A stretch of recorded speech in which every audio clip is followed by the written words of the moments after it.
Assalamualaikum warahmatullahi wabarakatuh. Perkenalkan, nama saya Zahra Erwina Firasa Fitri, NIM 430401900136. Saya dari kelas 6F, mata kuliah Kewirausahaan Program Studi Psikologi Islam. Nah, saya di sini akan bercerita tentang sejarah hidup keluarga saya. Sebelumnya, tujuan saya membuat video ini untuk memenuhi tugas ujian tengah semester mata kuliah kewirausahaan yang diampu oleh Bapak Turjangun. Tidak usah berlama-lama lagi, saya akan langsung bercerita tentang sejarah hidup keluarga saya. Nah, keluarga saya ini terdiri dari 5 anggota, bapak, ibu, dan ketiga anaknya. Nah, bapak saya saat ini berusia 49 tahun. Beliau adalah seorang karyawan di suatu perusahaan swasta, tetapi saya akan sedikit bercerita tentang kisahnya. Jadi sebelum berada di posisi sekarang, dulu bapak saya itu sempat tidak bekerja saat kakak saya lahir.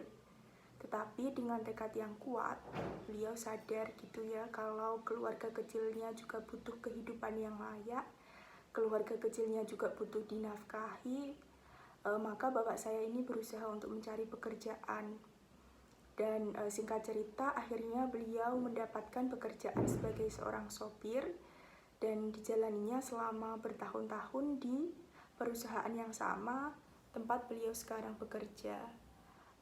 Lambat laun, akhirnya beliau bisa sampai di posisi yang sekarang, alhamdulillah. Kemudian ibu saya saat ini berusia 48 tahun, selisih 1 tahun dengan bapak saya.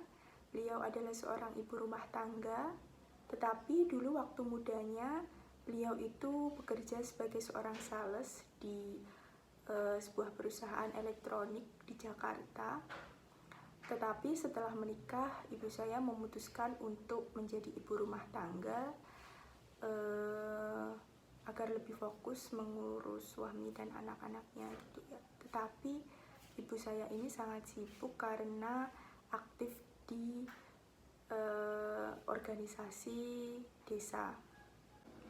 Meskipun sangat sibuk, tetapi ibu saya tidak melupakan kewajibannya sebagai seorang ibu rumah tangga. Beliau tetap mengurus suami dan anak-anaknya. Setelah menikah, bapak dan ibu saya alhamdulillah dikaruniai 3 orang anak. Saya salah satu di antaranya.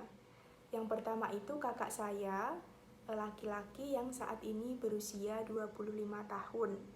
Kami biasa memanggilnya dengan sebutan Mas. Mas saat ini bekerja di salah satu perusahaan BUMN.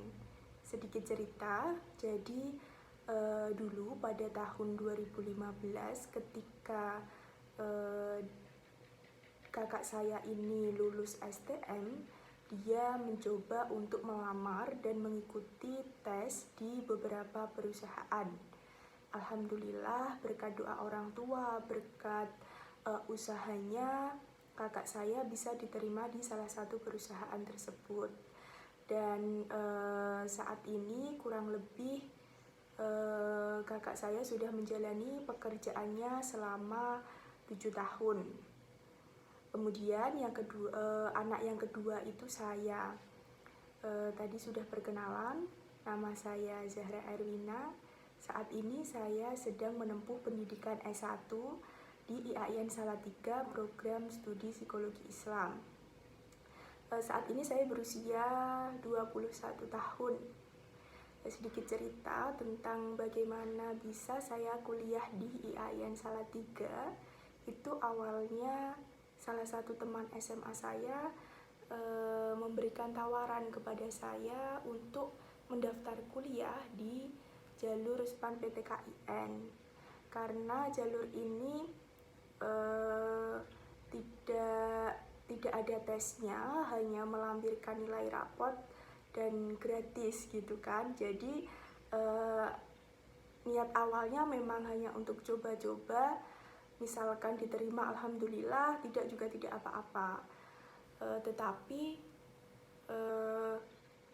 saat pengumuman tiba, saya sangat tidak menyangka kalau saya ini lulus seleksi itu tadi, masuk kuliah.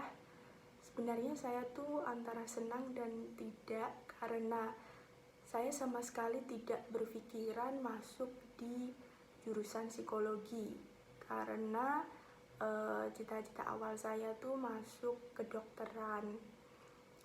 Karena memang jurusan saya waktu SMA itu IPA, jadi tidak berpikiran untuk masuk di psikologi, karena jurusan psikologi itu biasanya IPS. Nah,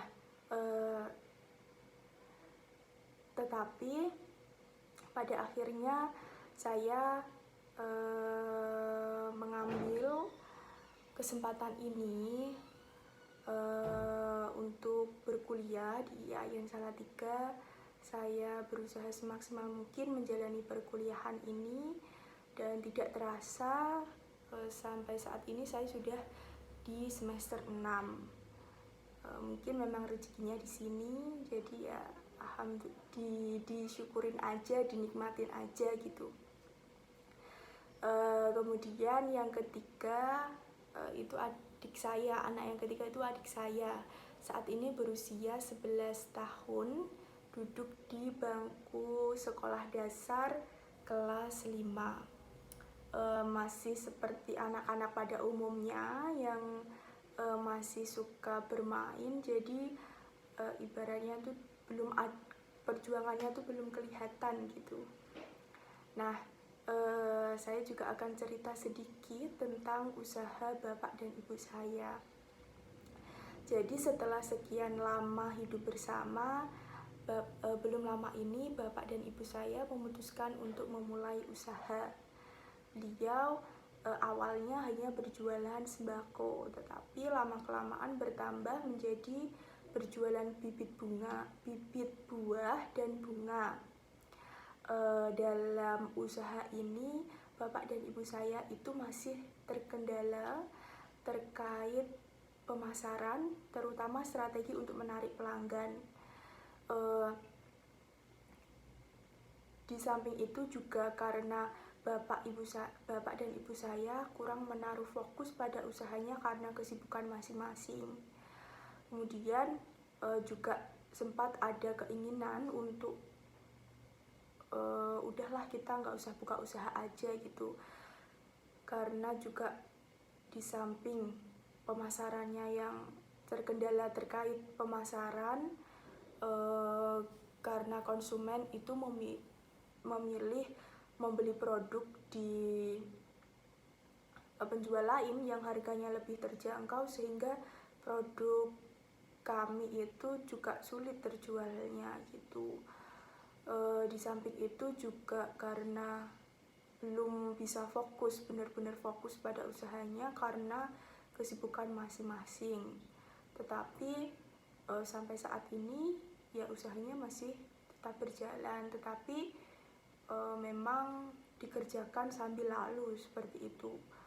Meskipun hasilnya tidak seberapa, tetapi ya alhamdulillah bisa digunakan untuk tambah-tambah mencukupi kebutuhan rumah tangga. Jadi seperti itulah kisah hidup keluarga saya, dan dari cerita ini saya mengambil hikmah, ada hikmah yang bisa diambil, yaitu meskipun kita satu keluarga, tetapi kita memiliki perjuangan sendiri-sendiri. Setiap anggotanya itu memiliki perjuangan sendiri-sendiri dalam hidupnya. Kemudian apabila kita berusaha, kita sedang melakukan sesuatu, kita sedang berusaha untuk mencapai sesuatu, janganlah kita mudah menyerah. Meskipun kadang prosesnya cukup sulit, tetapi proses itulah yang sangat berharga. Justru kita harus menghargai proses itu. Kita jangan hanya fokus pada hasilnya, tapi kita harus menikmati prosesnya. Dari proses itu kita juga bisa belajar dari kesalahan seperti itu. Dan apabila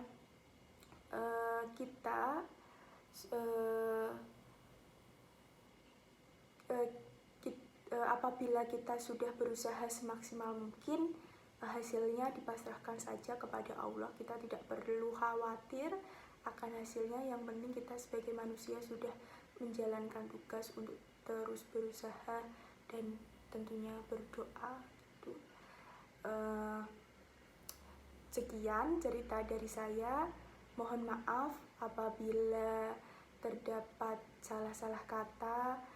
Mohon maaf apabila terdapat kata-kata saya yang kurang berkenan. Saya cerita ini tidak bermaksud gimana-gimana. Saya hanya menceritakan apa adanya keluarga saya. Cukup sekian. Wassalamualaikum warahmatullahi wabarakatuh.